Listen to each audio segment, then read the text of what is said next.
It's complicated. Okay, so queer coding is depicting in a fictional character queerness characteristics to look like.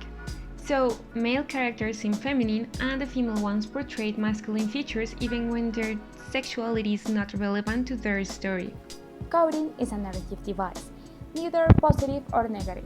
In fact, it can be both. A tool used by content creators and one used by audiences in places the creators did not initially intend. It has no motivations itself.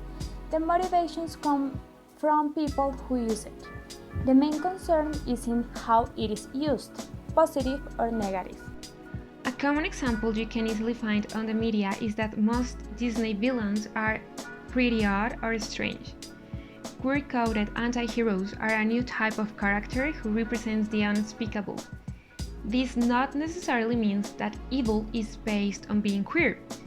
Coding creates a villain who is evil and queer at the same time. Our understanding, as it is the understanding of the creator, and our relationship with the characters as it is with the creator, is what makes the association queer equals evil.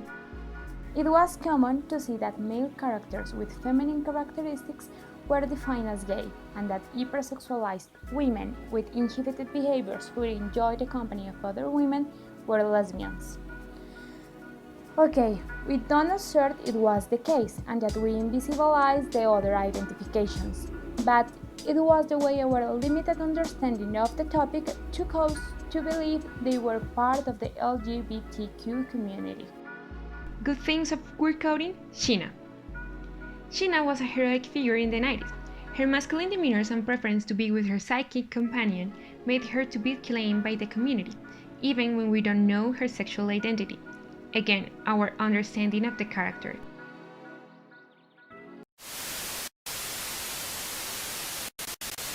The way homosexuality was allowed to be presented was strictly regulated. This led to many references to the topic by being picaresque and more subtle, and thus flying under the radar. In the 30s, a pioneering audiovisual company during the time of the golden age of Hollywood implemented the Motion Picture Production Code, better known as the Hays Code.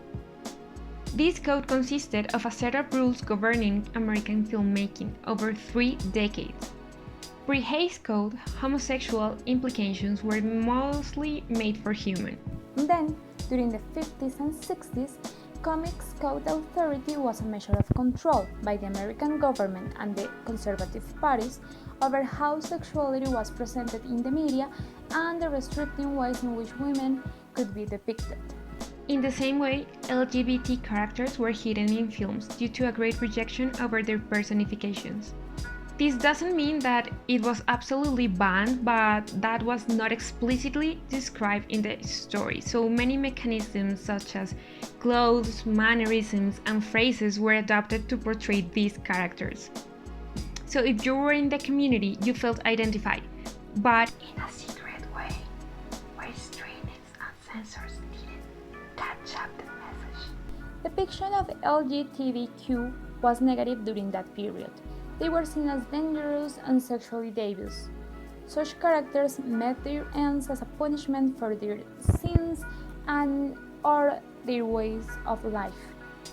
While LGBTQ representation was rejected, the way of depicting them was not, so it remained in the media until the 60s. During the 60s and with the gay movement, the visibilization of the community made them a new market to reach. Queer depictions were no longer banned and negative coding still appearing on TV and films. How the traditional way of making queer characters affected everything.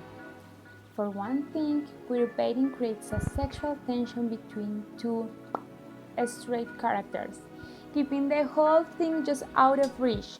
I don't think I could have handled losing you and my father in the same day. I am so sorry about what happened. Thank you. I'm just glad I was able to forgive him. Debate! It puts the canon against queer people's desires for representation. while promising, hey, maybe next episode. This is not gonna happen. For the other thing, as it wasn't satisfied enough after watching Korra's ending, deliberate exploitation, which means many creators use queerbaiting intentionally, but in the end it's just a false representation, so to speak, throwing a ball to court scandal and controversy while keeping it subtextual enough to not ruin the fantasy of a straight audience. Queer characters as a minority and queerbaiting as a way to draw their attention without overwhelming the primary audience who may feel uncomfortable with them.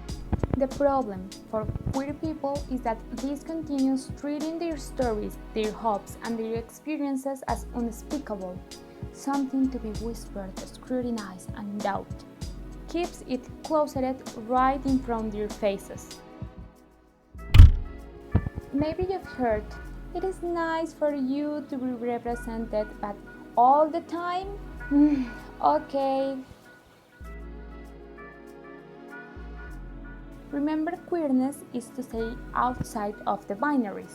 A Cyborg manifesto by Donna Haraway considers that queerness is the state of being that exists outside all binaries, male and female, gay and straight, and, using Haraway's central example, biological and synthetic.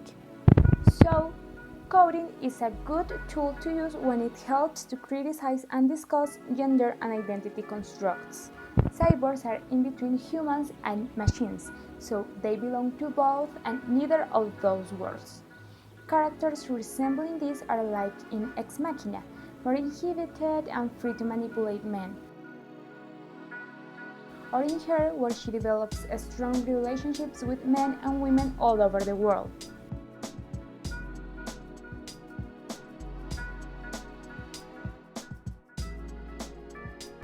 If we understand queerness as in Haraway's narrative and not in Disney binary terms, we can see that queer occupies a space in our society, that they uncover the truth of their narratives. They are not hiding anymore. Queer coding makes a contrast between what is normal and what is queer. So the main issues are queerbaiting, the system in which queer is depicted without acknowledgement, and queerbaiting as a fad, where creators claim they represent queer characters but not in a clear way.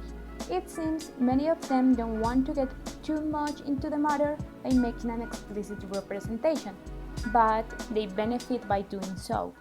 The queering of public spaces is not an easy nor even legal activity in many areas of the world. Despite increasing queer representation since the 90s, this keeps several stereotypes, letting aside the diversity of the community and its stories. It's kind of frustrating to not find representations in the media reinforcing beliefs such as queer is bad, queer is not accepted, queer people will never be loved, queer people will be punished because of their way of life. And then they will ask them to stay strong and be brave all the time. Over the top.